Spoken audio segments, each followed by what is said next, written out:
शिवजयंती आजची जयंती संपूर्ण देशात नव्हे तर जगात साजरी होत आहे। अगदी अमेरिकेला सुद्धा आता माझ्या मुलीचा फोन आला होता, तिथे सुद्धा त्या ठिकाणी शिवजयंती मोठ्या प्रमाणात। छत्रपती शिवाजी महाराज हे युगपुरुष होते आणि त्यांच्यामुळे त्या ठिकाणी हिंदुत्व टिकलेलं आहे। सर्व धर्मियांना बरोबर घेऊन त्यांनी स्वराज्याची स्थापना केली आणि म्हणूनच मी या ठिकाणी सांगेल की आज मात्र हा उत्साह खूप मोठा आहे। हिंदू पदपाशाहीची स्थापना करून आपल्या सर्वांना त्या ठिकाणी मोठं जीवदान दिलं त्यांनी। नाहीतर तुम्हाला माहिती आहे सगळं निजामशाही, कुतुबशाही, आदिलशाही या सगळ्या मोगलशाही यांच्यामुळे त्या ठिकाणी आपण खूप मागे जात होतो, पण आज मात्र या ठिकाणी छत्रपती शिवाजी महाराजांच्यामुळेच त्या ठिकाणी आपण सगळेजण एकत्र आलो। शिवजयंती काय संकल्प घेतला साहेब? नाही, आम्ही संकल्प केला की हे काही लोक त्या ठिकाणी उड्या मारतात हिंदुत्व हिंदुत्व। आम्ही हिंदुत्व नाही का? म्हणजे यांचंच हिंदुत्व आहे का?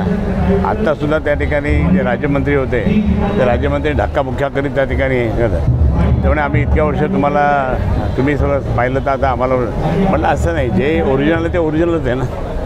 आम्ही सर्व ओरिजिनल इथे या ठिकाणी आम्ही ध्वजारोहण केलं होतं आणि हे सांगितलं होतं त्यावेळेस आम्ही की इथे हा छत्रपती शिवाजी महाराजांचा पुतळा या ठिकाणी बसला पाहिजे।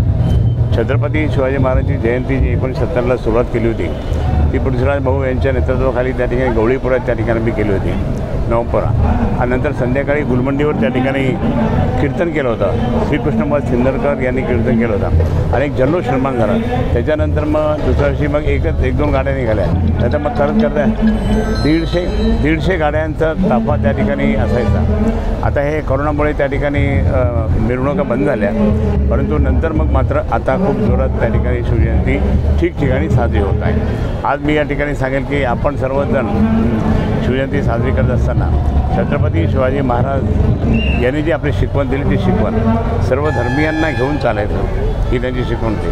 त्यांच्यामध्ये फक्त एकच समाज नव्हता, सर्व समाज होता आणि म्हणून त्यांचं अनुकरण करून आपण पुढे मी तर हे आता मी माझ्या पक्षाचं म्हणलं, माननीय शिवसेना प्रमुखांनी शिवजयंतीची सुरुवात केली, आम्हा सर्वांना सांगितलं। शिवसेनेची स्थापना झाल्यापासून त्या ठिकाणी कोणतीही शिवसेनेची बैठक असो, मेळावा असो, त्या ठिकाणी छत्रपतींचं पूजन केल्यानंतरच आम्ही सुरू करतो।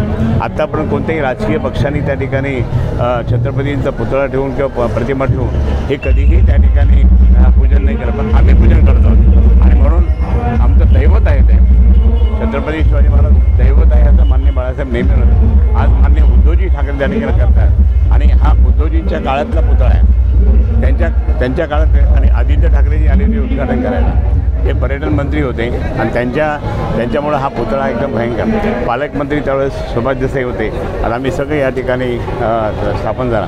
अप्रतिम असं त्या ठिकाणी तो उद्घाटनाचा कार्यक्रम एकदम जबरदस्त होता, असा तो उद्घाटनाचा कार्यक्रम झाला। आणि ह्या छत्रपती शिवाजी महाराज, पण छत्रपती शिवाजी महाराजांचं इकडे का चेहरा आहे?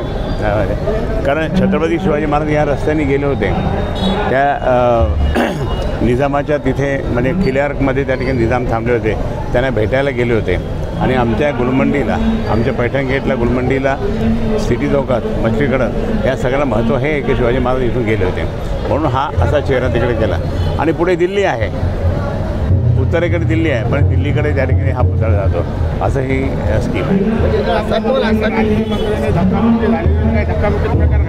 नाही, ते आपले मध्ये घुसायचा प्रयत्न त्यांचा, ते मध्ये घुसायचा प्रयत्न म्हणजे त्यांना मी हळूच सांगितलं तुमचं नाव डिक्लेअर झालेलं नाही आहे, नाव दुसरंच काहीतरी दिल्लीहून येऊ लागलं। तुम्हाला असं म्हणायचं आहे किंवा तुमच्या मतदारसंघात घुसायचा प्रयत्न करताय का? माझ्या मतदारसंघात घुसायचा प्रयत्न करतात, पण ते काही करू शकत नाही। पण घुसखोरी त्यांची ही काही आमच्यासारखी नाही आहे, आम्ही जबरदस्त घुसखोरांना त्या ठिकाणी बरोबर सरळ करतो आणि म्हणून या ठिकाणी मी सांगेन की त्यांना मी सांगितलं तुम्ही इतकं करूनसुद्धा काही फायदा नाही, तुमचं नावच नाही आहे।